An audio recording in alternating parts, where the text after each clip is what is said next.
Alright, Chapter 20, Girding for War, the North and the South, 1861 to 1865. There's not a whole lot of actual battles in this chapter. There's a couple.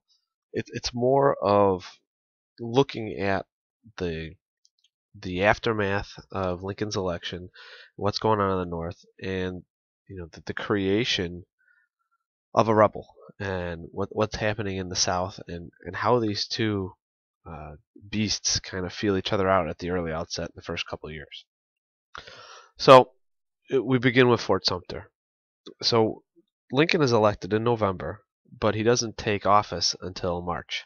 And so in that interim, most of the federal installations in the South were abandoned. But there were still a couple forts that were garrisoned with Northern troops when Lincoln becomes president. The most important one is a fort in the middle of Charleston Harbor called Fort Sumter. And there was a guy by the name of Major Anderson who was in charge of garrisoning the fort, and he was in a bad predicament. He only had about, I think, 80, 90 guys, and not a whole lot of food or water, and they're just kind of stuck there. Lincoln doesn't want to look weak, so he doesn't want them to abandon the fort. However, he doesn't want to look like the aggressor and kind of give good publicity to the South by, drawing a line in the sand with Fort Sumter and doing a bunch of stuff like that. So he notifies South Carolina that he's sending food and water, but he's not sending gunpowder or cannonballs or more soldiers to Fort Sumter. And the Confederacy says no, right? And they blockade, and they stop any ships from coming to the fort. There's lots of negotiations and that kind of fall through between the Confederate soldiers and Major Anderson. And the ironic thing is Major Anderson uh, was a good guy who had lots of Southern friends. Actually, he was good friends with President of the Confederacy Jefferson Davis, and he was a professor at West Point. One of the things that he taught at West Point was artillery, and his greatest student was a guy by the name of Gustave Toutant Beauregard, and that ends up being the Southern commander who is in charge of firing the artillery on Fort Sumter. So it gives you an idea of how this was more like a divorce of a family as opposed to two separate countries fighting each other. And it was constant throughout this war for guys who had grown up together at West Point and fought as brothers in arms during the Mexican-American War, and now they were seeing each other on opposite sides of the battlefield. And they would send each other these long, very heartfelt notes, both before the battle, after the battle, of saying that they pray at night that no harm comes to their friend's way, but then the next morning they're leading the charge of their troops to possibly kill their buddy. So it was a very kind of messed up situation. So Fort Sumter obviously falls. In the aftermath of Fort Sumter, Virginia, Arkansas, Tennessee, and North Carolina also secede. Here you can see where Fort Sumter is. Right here, it narrows to get into Charleston Harbor. Well, yeah, this is a very realistic-looking boat there. Only the finest of artists could do something like that. And here you can see this is Charlestown. And so any boat that's going to both enter or leave Charleston is going to obviously be within the cannon range of Fort Sumter. So it's, from a military standpoint, it's a very strategic and important fort.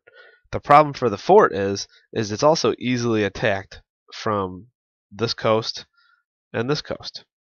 If you've ever seen the movie Glory, there's another fort that's the climactic battle, and that's right down here on Morris Island, actually.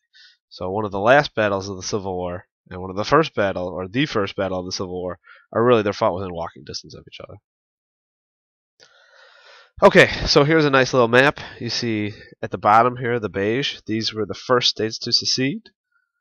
The orange, these are the states that seceded in the aftermath of Fort Sumter. And in the green, these are slave states that remained in the Union throughout the course of the war. And then the blue states were the free states that stuck with the Union. This is a picture from the inside of Fort Sumter in the aftermath. I think that's not. I think the state flag of maybe Mississippi or something like that. And you can see that it was, not in great shape. There's another picture of the same fort from a different angle. There's a artist's drawing of what it looked like. This is from the outside, and you can see the different pock marks where the cannonballs had hit the sides of the brickworks. This is, I think, it's from the inside. And this is some of the rubble from Fort Sumter and a dude in a funny hat sitting on a cannon. Okay, so 4 slave states remained: Missouri, Kentucky, Maryland, and Delaware. And really, Kentucky was probably, from a military standpoint, the most important. But Maryland was also extremely important because it lies north of Washington, D.C. So obviously, right across the Potomac, which is the northern border of Virginia, is Washington, D.C. And we know that Virginia becomes the leaders of the Confederacy. And then north of Washington, D.C. is the state of Maryland. So if Maryland went south, figuratively and literally, then Washington, D.C. would be surrounded by enemy territory. So the North and Lincoln did everything possible to make sure that Maryland stuck around with the Union. Kentucky was very important because of the horses. They're still known for their horses now, and also because the rivers that flow there and the valleys that are there, they make for fantastic infrastructure and transportation, which is very important to move goods and resources in time of war. Now, here's the funny thing about Virginia. So Virginia secedes from the Union in the aftermath of Fort Sumter, but Virginia, even since its founding, was really the tale of 2 groups of people. There's the Tidewater, the flatter portion of Virginia, and that's where you had lots of the tobacco plantations, and lots of slaves, and lots of the landed aristocracy, of which George Washington was, Thomas Jefferson, James Madison, Robert E. Lee. They were all from that, kind of ilk. And then you have the Appalachian Mountains in the west of Virginia, and you can't grow any real crops there, and so you just had those Scotch-Irish, those mountain men that were just kind of living up there, and they were always treated like crap from the more aristocratic guys living by the Atlantic coast. So because of that, they didn't have any slaves, or a very, very small number of slaves. So several counties in western Virginia don't want to secede, but they were in the minority, so Virginia secedes. So what do these counties eventually do? They secede from Virginia. So the state of West Virginia is founded by seceding from the Confederate state. So it rejoined the Union almost. And there was no constitutional provision that covered anything even remotely close to this. So it has somewhat of a dubious founding. Lincoln declares martial law in Maryland and sends troops because he's afraid that it's going to go south. And then he also deploys troops to West Virginia and Missouri. He also declares publicly that he was not fighting to free the blacks. And this becomes very important because if he did so right at the outset, or right, in the interim between his election and taking office, then all of the slave states would have joined the Confederacy. So by saying publicly that he wasn't fighting a war to free the slaves, you're going to keep those 4 slave states in the fold. The guy on the right here is General Custer, and we're going to talk about him at the Battle of Bighorn, where he's massacred. All those guys are massacred, including him. And then there's his buddy. I forget what his buddy's name. This is a picture from her book. But again, it just goes to show you that these guys, they were such good friends, and sometimes when they were captured, it was kind of like a sad meeting between the 2 of them, and they would hang out even though one was the other guy's prisoner, and they might have like a nice dinner together, and then they'd ship the guy off to a prisoner of war camp, and the prisoner of war camps in the Civil War were awful. They were absolutely awful. Andersonville was the most famous one for the South, and it was basically, it looked like Auschwitz. I mean, it was a concentration camp where Northerners starved to death. Very, very bad. In the North, we actually had several camps. Camp Douglas is the most famous one in Chicago. Actually, we had a big Confederate POW camp within the city limits of Chicago. It's a pretty common history fair topic, actually. And many of the Confederate soldiers that died in that camp are actually in the cemetery right by Carmel. It's actually, I think, what that cemetery was founded for was actually as a Confederate cemetery, and then it just grew from there. Okay, so there's a series of 2 or 3 slides I got now, which just kind of shows you in graphic form the statistics and rankings between the North and the South for various issues. And you can really see that there's really no reason why the South should have won this war. And it's surprising that they fought as good as they did. If you look at all this stuff, 71% of the population belonged to the North.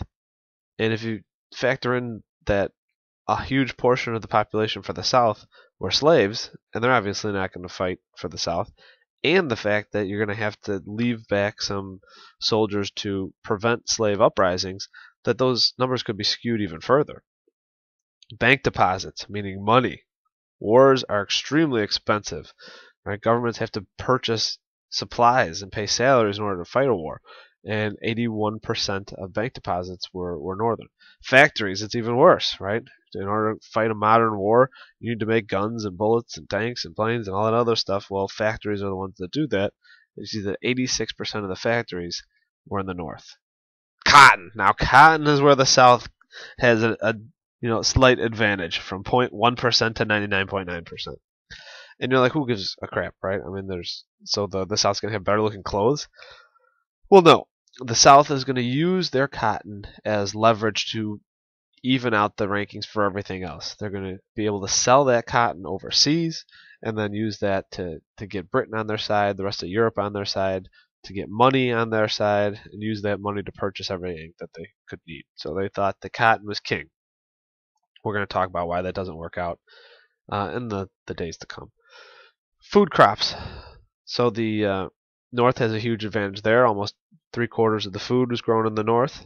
Horses, and this is a huge advantage for the North, but a lot of that percentage is in Kentucky.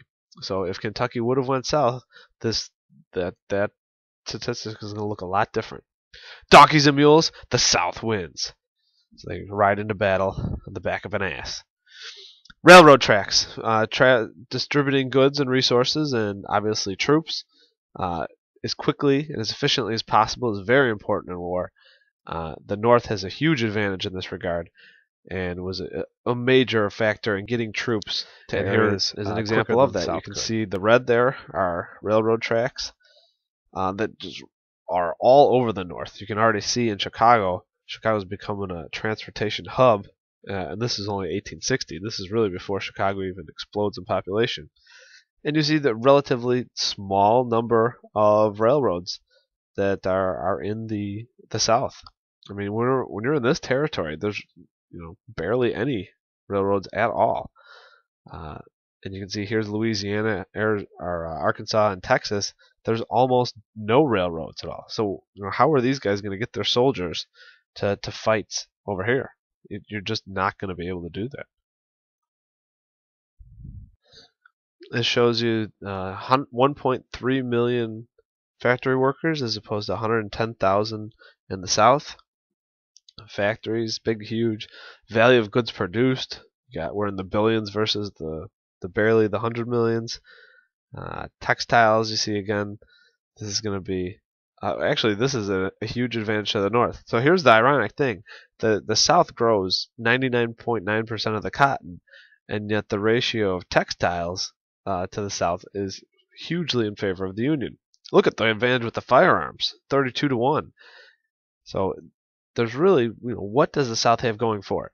Well, they're fighting on home turf, which always helps, and most of the really quality military officers in American history during this time period end up fighting for the South.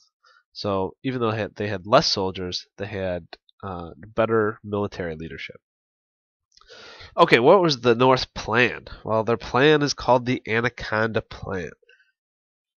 It's got three prongs to it, basically. A naval blockade, you can see here by the dotted line, and it starts off very, very loose because our coastline is so long. Eventually, they kind of it tightens up, and it tightens up because they figure out, well, they don't need to police large stretches of coast where nobody lives. So they just kind of start going to the Norfolk, Virginia, Charleston, Savannah, over here by New Orleans, where places where you're likely to ship goods. And you can put a pretty tight blockade from that and hurt those cities in response. The western portion was control the Mississippi River. If you're able to control the Mississippi River, you cut off Arkansas, Louisiana, and Texas, and you're able to transport goods and soldiers from deep in the north all the way to the Gulf of Mexico. And the third prong is the invasion of Virginia and the capture of the capital, Richmond, Virginia. So what you're doing here is you're squeezing the Confederacy into submission, into death, into defeat.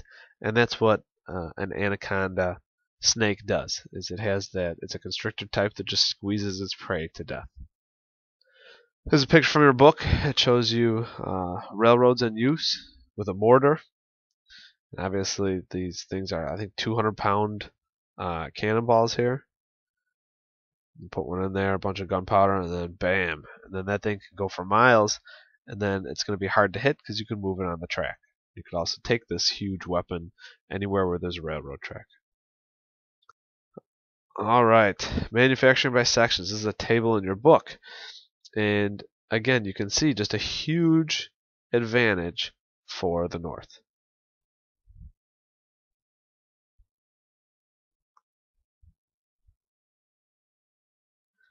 Immigration. We've talked a lot about immigration. Immigration still is pretty high, even though we're in the middle of a civil war. I mean, you can see here, there's 150,000 people are coming in the first year. And the two big places that they're coming from are Ireland and Germany. 1861 and 1862, it drops. It drops a lot because that was the weak part of the war, but then it goes right back up, and in 1863 you got more than even before the war. 1864 it's jumping up even higher.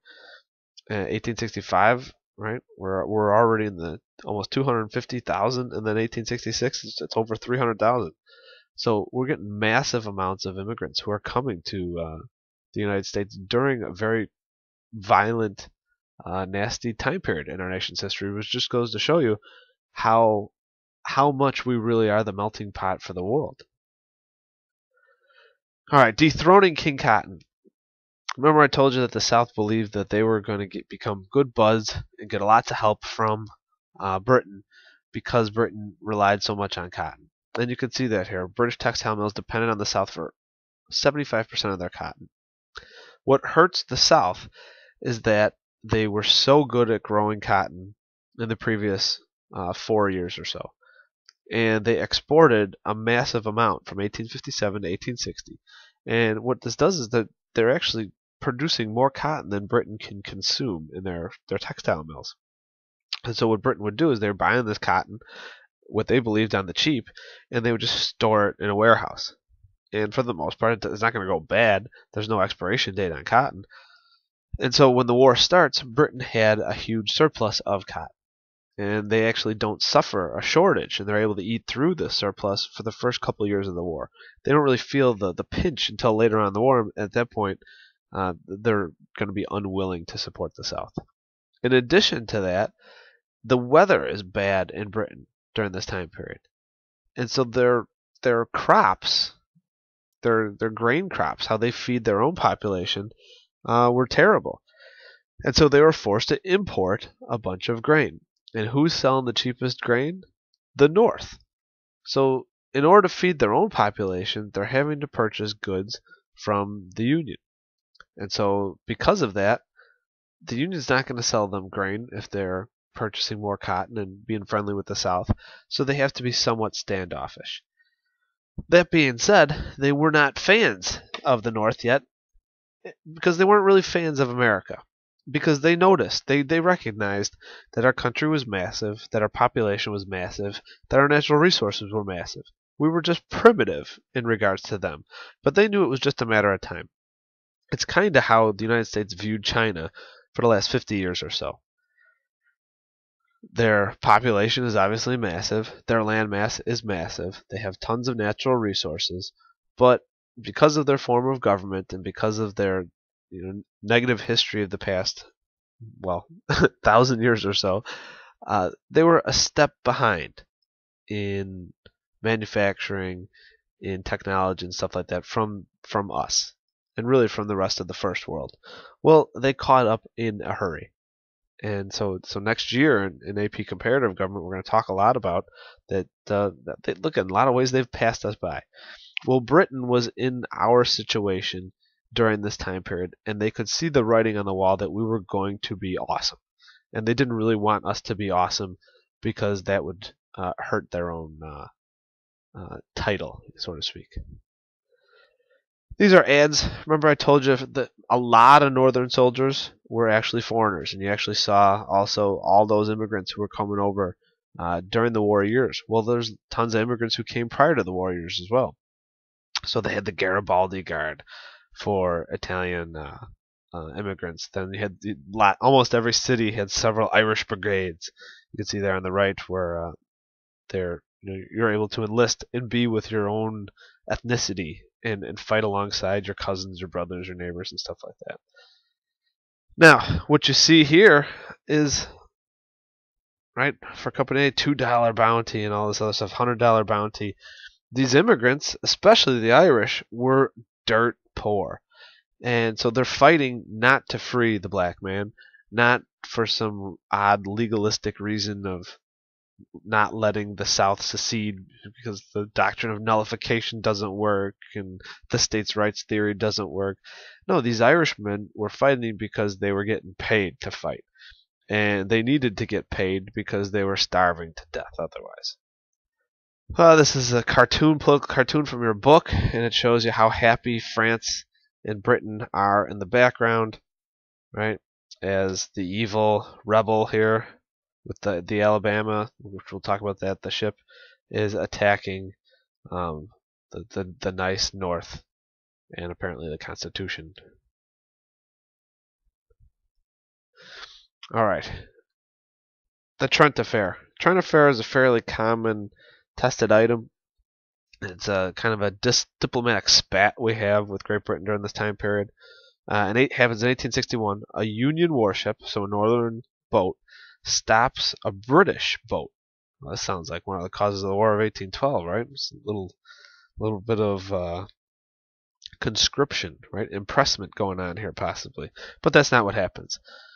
This British boat is called the Trent, and it's off the coast of Cuba. But the Union warship stops it, doesn't seize the boat, but seizes two Confederate diplomats who were on their way to Europe.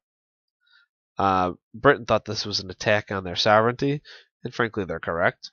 And so they bitch pretty loudly, and it causes a lot of friction between the North and Britain. In response to this, and in addition to this, Britain starts building boats for the South. And they're called commerce raiders by your book. But let's face it, what is a commerce raider? These are pirate ships, right? These are fairly modern pirate ships. And the most famous one is called the Alabama. That's from the cartoon from the last one. And it would go around, right, and attack northern ships and steal their goods and then bring them to the South. Britain, again, it would be against British law for them to build pirate ships or to have a treaty with the Confederacy, because the Confederacy, remember, wasn't recognized yet. And so in order to circumvent British law, they could not build warships. So what they did is they left the shipyards without guns, and then they went somewhere else, not in Britain, and picked up the guns. So they were, 9/10 of the boat were built and purchased in Britain, and then they would go somewhere else, and you're not violating British law if you're not in British waters. Lard rams. very rarely tested on, but I have seen it. And the Confederacy wanted Britain to build this special type of ship here, and it's not huge like the ancient Roman ones, but this little nub sticking out is apparently a ram, and you would sail as fast as you could and start ramming other ships to cause them to sink. Again, you're starting to see though that there's a lot of public backlash in Great Britain, and obviously there's a lot of backlash from the North in regards to the Alabama, to these lard rams, and obviously we were kind of the bad guys in the Trent Affair. And so we put a lot of pressure on Britain, and the London government ends up not selling to these boats to the South, but actually purchase them for their own use in the British Navy. Here you have an actual photograph, it's pretty cool, of Abraham Lincoln. He's the guy in the center, in case you're dumb. And on the left here is Alan Pinkerton, and you may have heard of the Pinkertons. They were it's tough to say. They were called the Pinkerton Detective Agency, but they were not an official government organization. They were actually a private enterprise that the government purchased their services. And you could basically hire them out to be private eyes, investigators, spies, and sometimes thugs too. Companies would hire the Pinkertons to crack some skulls during strikes and stuff like that. They're almost like a domestic mercenary force, if you want to think of it that way. But Lincoln used them a lot as his eyes and ears, like a spy agency during the Civil War. He looks like an evil dude. I want to tell Lincoln to duck here because it looks like the guy's reaching for a gun. So's the other guy, right? I mean, Lincoln looks like he's in a bad spot. But he's not in Ford's Theater, so he's safe for another few years or so. Alright, so Lincoln has, he's one of the greatest presidents, if not the greatest president that we've ever had. And, he's called Honest Abe and this wonderful person and this defender of liberty and the freer of slaves. Here's the thing about Lincoln, though. Even though he's a great president, he absolutely trashes the Constitution. And we're lucky that he was a good guy, because he really did act like a dictator during his presidency, for all the reasons and more on this slide. And so Congress was not in session when the war erupted. They're kind of part-time workers, to be honest with you. And when they are in Washington, they obviously don't do too much. But they weren't in Washington. They were at home with their constituents when the war starts. And the president has the power to call them back to Washington, but he didn't want to deal with them because he wanted to deal with the South on his own. So he conducts the war without them to start the war. And that's one of the weird things of the Constitution, is that the president can conduct a war, but the Congress gets to declare it and fund it. Well, Congress didn't get to declare or fund the start to this war. Lincoln just proclaims a blockade. Where he's, in essence, engaging in maritime warfare against a foreign country that's not even a foreign country. Because remember, his argument was that they never did secede. He arbitrarily increased the size of the army. Now that is purely a role that Congress gets to do. They get to control that. You can see that in Article 1 of the Constitution. He directed the Secretary of the Treasury to advance $2 million to 3 private citizens for military purposes. Again, that's all House Representatives and Senate type activities that they get to do, not the president.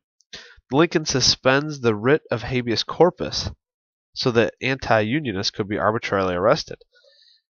Look, the Constitution says the writ of habeas corpus cannot be denied an individual, a citizen. And citizens in the North who were anti-North were just arrested, locked up, and thrown in jail, oftentimes for the duration of the war. He arranged for supervised voting in the border states. And here's what we mean by that.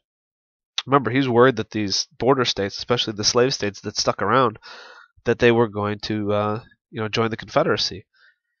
So if you were a voter, you should probably vote for the pro-union guys. And if not, it's going to be pretty bad for you, because you had to walk with a colored ballot blue for Republican, red for Democrat, or maybe vice versa. It doesn't really matter.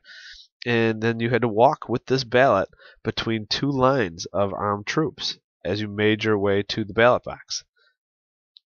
He also approved of the suspension of some newspapers and the arrest of their editors on the grounds of obstructing the war by talking bad about the North.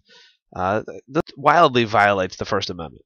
So Lincoln did it for the right reasons, and he's loved as the leader of the North and the winner of the Civil War. But let's be clear here. He really was a dictator, less a president, more a dictator. Okay. They always talk about the New York draft riots. Not always, but it's a fairly common thing. The North used an all-voluntary army for the first 2 years of the war, and then basically ran out of volunteers. And so then they start drafting people, and which is used a lot in our nation's history, but rarely has it worked out very well. The most recent one was Vietnam, and that's one of the major causes of the hippie movement, and such troubles that the soldiers suffered both in Vietnam and then as they got back from Vietnam is they didn't want to fight the war. So if you're an individual who doesn't want to fight a war, and here the government grabs you off the street and puts a gun in your hand, now sends you to some place to fight and die for a war that you don't want to fight, you can imagine problems occur. And this happens in New York in 1863. There's a huge draft riot. Actually, it's a series of draft riots, and tons of people die. And this depiction here, you can see a black man has been lynched. There was lots of innocent black people who were murdered in these draft riots because the largely Irish immigrant population who, the guys who didn't want to be soldiers, they find themselves being drafted. And at this stage, the war was being fought to free the slaves, and so the Irish directed a lot of their anger at the same individuals that they were competing for jobs for, and it just makes for a very violent, nasty time period. Here's a picture from your book. Speaking of nastiness, this is a guy getting his legs sawed off. It doesn't really say what area. I think it was perhaps in Virginia. It's a pretty good photo. The number of men in uniform, you can see that in 1861, there's a definite advantage for the North, 186,000 to 112,000.